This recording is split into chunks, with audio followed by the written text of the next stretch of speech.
Hello. So I have started to look back at the Magic School Bus, the original Magic School Bus cartoon show, um, and uh, and so I'll just get right into it because um, the first one of the first things I noticed about it, even before the episode started, I knew which episode was the first episode, uh, which is the Magic School Bus gets lost in space, and I've I always thought that came later because it has cousin Janet in it, Arnold's cousin Janet, and it seems like there's this significant guest star, guest character presence in the very first episode before there's any establishment of the actual characters. And it's not the only thing that's a little bit off about it because the one of them, Arnold, I think, mentions that they've already been to the bottom of the sea, and or that they've been inside a rotting log. I think was the other thing that he said because he's been bragging to Janet about the field trips that Miss Frizzle takes them on the Magic School Bus. This, even though he's always, and I guess this kind of does make sense. He's always he's the I should have stayed home today character on the show, the one who's always nervous and doesn't necessarily want to go and do the exciting, dangerous thing. But he still, once it's all said and done and he survived it, then of course he brags about it. And so cousin Janet is here because he has bragged about previous field trips, which will be taken in future episodes. Or maybe they go down into the bottom of the sea twice, and there have been field trips like that before. But the rotting log one there was a very specific lesson in that one. So I imagine if they'd already done that, they wouldn't need then to do it again in order to teach that lesson. But it's a cartoon that was on PBS when I was a child, and I love it. So little continuity things, no big deal. Maybe It Gets Lost in Space was originally supposed to be a later episode. But anyway, Janet is there visiting Arnold's school, and Arnold is trying to live up to what is trying to make sure the experience of her visit lives up to what he's been bragging about. And so Miss Frizzle comes in, and it's as though she's just going to start a regular lesson, and then Arnold's kind of says, well, why don't we go on a field trip? Kind of a wink-wink way. And she says, oh, well, how about the planetarium? And so they all get on the bus, and they're going to the planetarium, and Arnold's all confused about, because Janet doesn't believe him that they go on extraordinary field trips. And so he's confused. Why are we going to the planetarium? Why this time of all times? Arnold probably could dig a planetarium visit for a field trip. But they get to the planetarium and it is closed, and so that's when they blast off into outer space. The 24/7 planetarium, I believe it is referred to. And this is where also it becomes the Sega Genesis game that I had, and I guess still have, and I've just put it in a different place. But I had the space travel Magic School Bus Sega Genesis game. Really liked it, especially the mini game where you have a little blaster and it shoots bouncing planets. And the planets then bounce to the wall, and then they kind of break away some rocks or whatever up above, and then some of those things start bouncing, and they break away more rocks. Snood, it's like Snood, if you remember Snood. So I wanted to make mention of that. And they go from planet to planet. They do a loop around the sun. They wear special sunglasses for that. And then they land on Mercury first, and then Venus, and then they just go by Earth. But they learn about gravity and how Mercury is so much smaller, that they are so much lighter on the planet. And what's her name? Not Dorothy Ann. Phoebe, I think. Is Phoebe the one? I didn't get many of their names in these first two episodes, but I think Phoebe's the one who's always saying, at my old school, we did this. And so she says, on my old planet.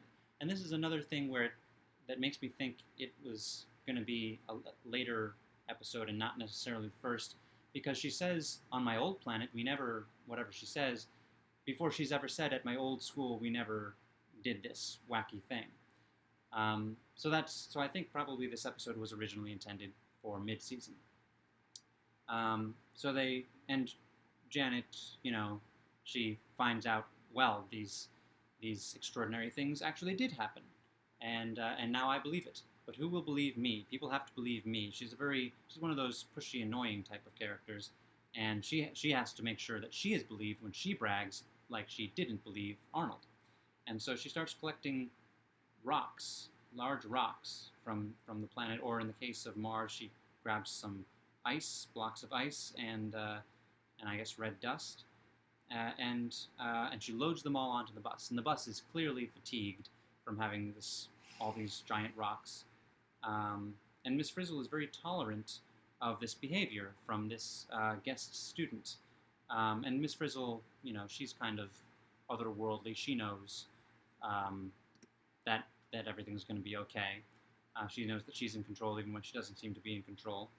And when Janet tries to rope an asteroid when they're going through the asteroid belt, the asteroid knocks Miss Frizzle and Liz, I think Liz also, just away from the bus. And even though she has a jetpack, apparently she could go back toward the bus, but she instead decides to fly away and leave the kids in the bus, which has been somewhat damaged, I guess, by the asteroids, and so they've lost their map of the solar system, and they have to fill it in as they go. She communicates with them, which is very, very powerful communication technology, but I guess it's a magic school bus, so of course it is. It turns out she's on Pluto, which is as far as she can be, but she communicates with them, and they start describing the planets as a way of teaching what's special about this planet, and thereby identify Jupiter, Saturn, Uranus, as they pronounce it. And I don't know what the correct pronunciation of it is, but most people do say Uranus, and Neptune, before they get to Pluto. And at first they start doing this with, they have Janet in charge because she, as she keeps pointing out, got all A's on her space unit tests. And so she is, initially she's driving the bus, but then when she dives down into this smoky storm on, I think, Saturn, this red eye on Saturn's surface to gather some of the gas, they decide not to let her be in charge, and they trap her. They sit her in a seat, Arnold sits on her, and then they put the seatbelt over Arnold, and so she is trapped, because she's a dangerous person to be in charge of a magic school bus. Eventually, they do get to Pluto, they find Miss Frizzle, and on the approach to Pluto, I just thought, oh, well, this was definitely way before we knew that there's a giant heart-shaped blotch on Pluto. You remember a couple of years ago, they released photographic images of Pluto, very, I guess, high-definition photographic images that had this heart-shaped giant thing on that most of the visible surface of Pluto looks like it's got the marking of a heart. And, maybe if they make the Magic School Bus movie, I've read that there's a Magic School Bus movie being developed with Elizabeth Banks as Miss Frizzle, and I've got no problem with that, although I would have, my first choice would have been Amy Adams. But if they make that and they go to space, maybe they'll do that. Maybe they'll go to Pluto specifically to include that thing. Because as in the Magic School Bus episodes always have the post-show thing where some adult gets a phone call and someone complains about the inaccuracies. And one of the inaccuracies was that the person on the phone this time said, we don't actually know what Pluto looks like, and so it was pure guesswork doing the Pluto set. But I'll get to more of that character. So they get to Pluto, and the bus is too full at this point of things to take off, and Janet refuses to leave without all of the stuff that proves that she's been to space. And so Arnold, and this freaked me out as a kid, Arnold takes his space helmet off, and his head freezes. And my first thought when he took the helmet off was he won't be able to breathe. But no, his head becomes a block of ice, and his glasses become little purple um, circles in the block of ice. And you know, he would have died if he'd done that in reality. But he's a cartoon, and I guess the with the complaints about the magic school bus things, the accuracy things that are built into the episode, kind of implies that it's a set and not real. They're not really there in the world of the cartoon. It's like admitting that they're not really there, as though it's strange. But yeah, so so he would have died, but instead he just gets a cold, and that's another thing that is complained about, the person on the phone. And then I wrote down, just to get this out of the way, right, this observation out of the way at the beginning. This is one of those schools with only one class of students and only one teacher. It doesn't even need, there's nobody else, there's no principal present that I can recall from the series. So yeah, it's one of those schools, those fictional schools that only have one class of students and one teacher. Janet goes to a different school. Phoebe comes from another school, and that's got a teacher, but I don't see any evidence of any other students there.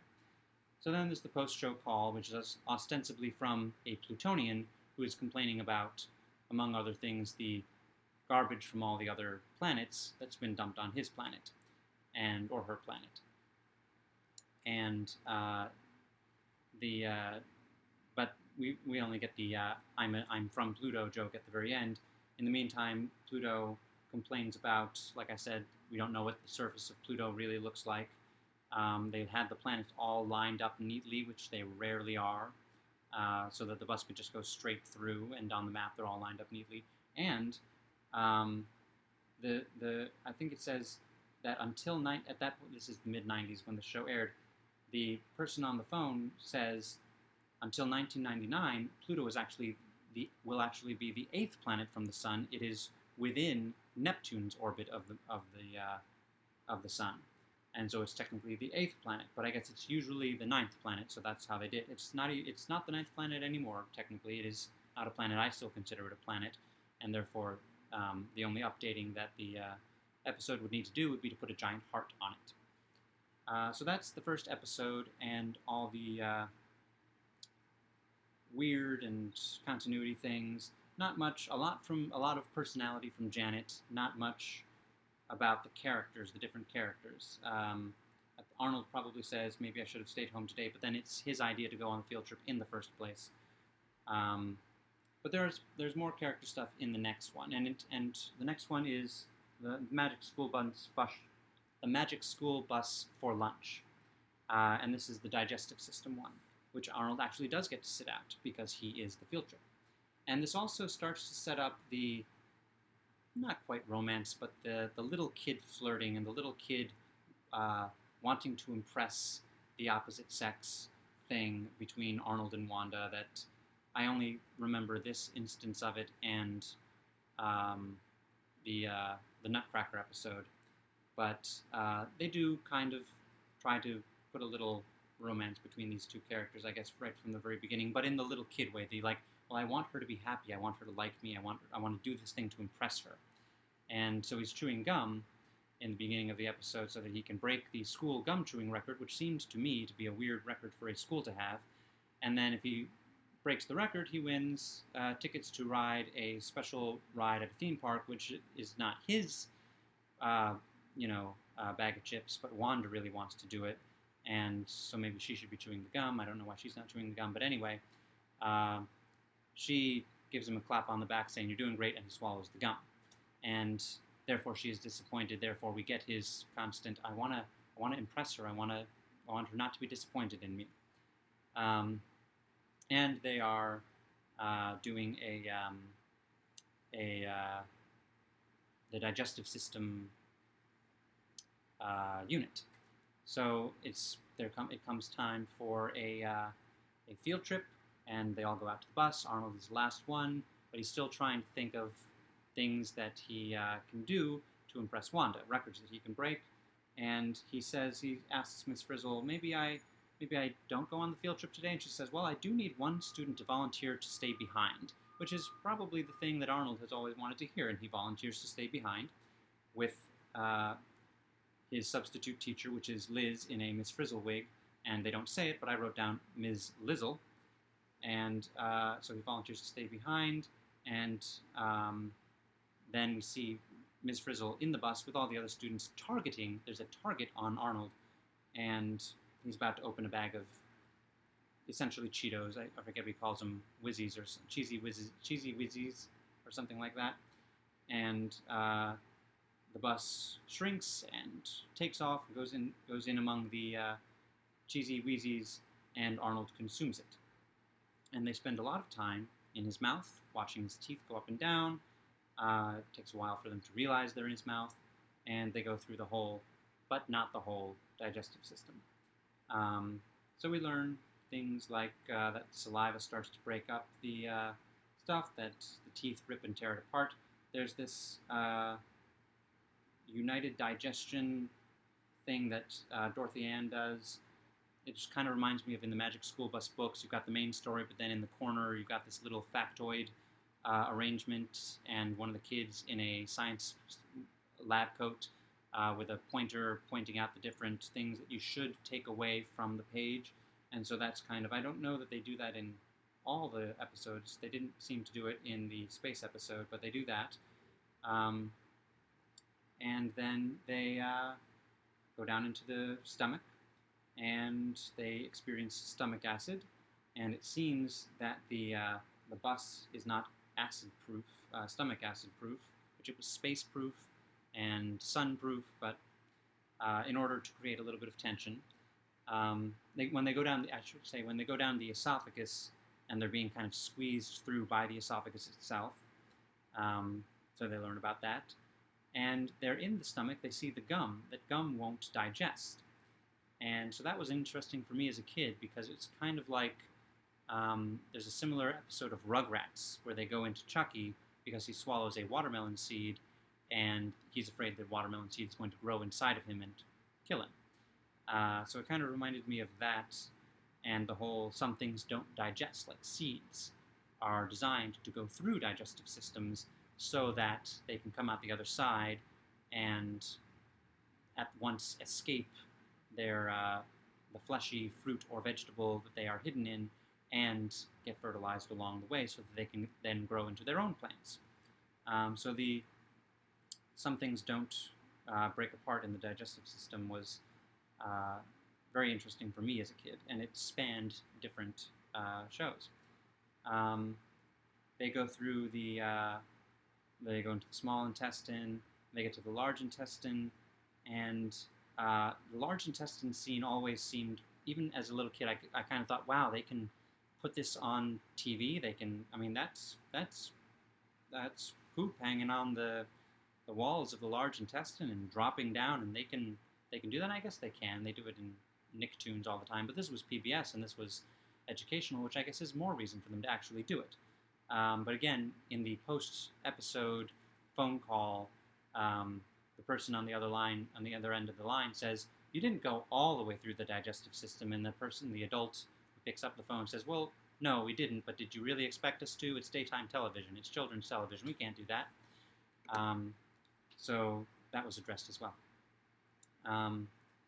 So then, let's see, Wanda starts to use the gum as to go bungee jumping through the digestive system, and she finds it to be a very amusing amusement park ride, better than the one she wanted to win tickets to.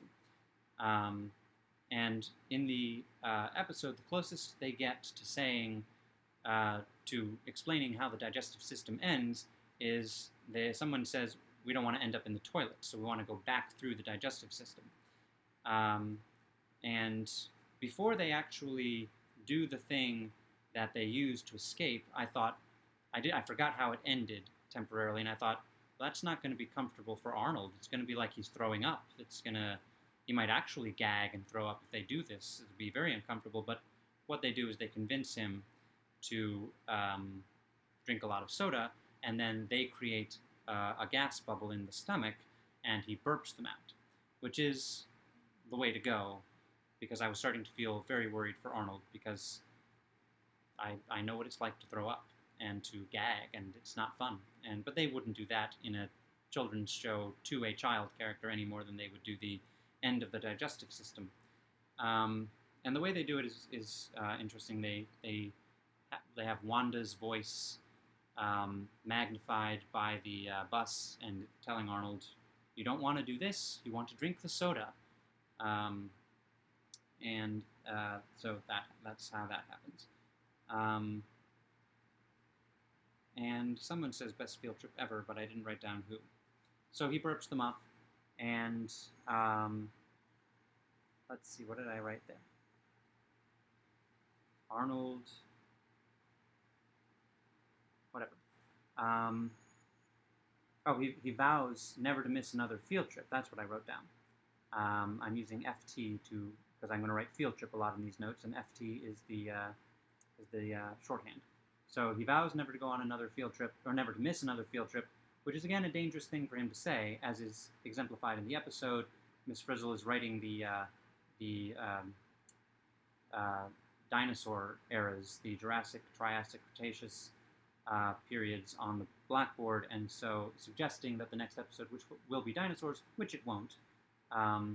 But again, these things aren't necessarily in order, and maybe it's like Doctor Who. It is a lot like Doctor Who in many ways. The bus is bigger on the inside and can go anywhere at any time, and Miss Frizzle is mercurial. So, not just because they went to Mercury. And so, maybe we're watching it in the sequence that the kids are experiencing it, or we're watching it in the sequence that it happens, but not in the sequence that the kids are experiencing it. It doesn't have to be perfect. And yes, and then I wrote down that in the phone call at the end of the show, the person says, "Did you expect us to depict that on daytime television?" No, we don't. So that's that for the first 2 episodes. I have on a couple of occasions tried to go back through and watch all of the Magic School Bus episodes and have been less successful than I've been with, say, Space Cases and Animorphs. So I'm looking forward to at least getting to do this with Season 1 and seeing if there is at least some continuity, things building on things that I can pick up on. The next 2 episodes, if I can find the right thing here, are Inside Ralphie, which is, once again, they're going into a kid, and it's about germs, and then Gets Eaten, which is essentially what the For Lunch one was, but this time they'll get eaten by sea creatures, because this episode, that's the one about the food chain. That's the one where they go, I think, into under the sea. Or maybe that's a different, I don't know. But they do go into the sea because they start with plankton, or something microscopic. Anyway, I got a good sign-off line for this one. I'll be back with more, and in the meantime, seatbelts, everyone.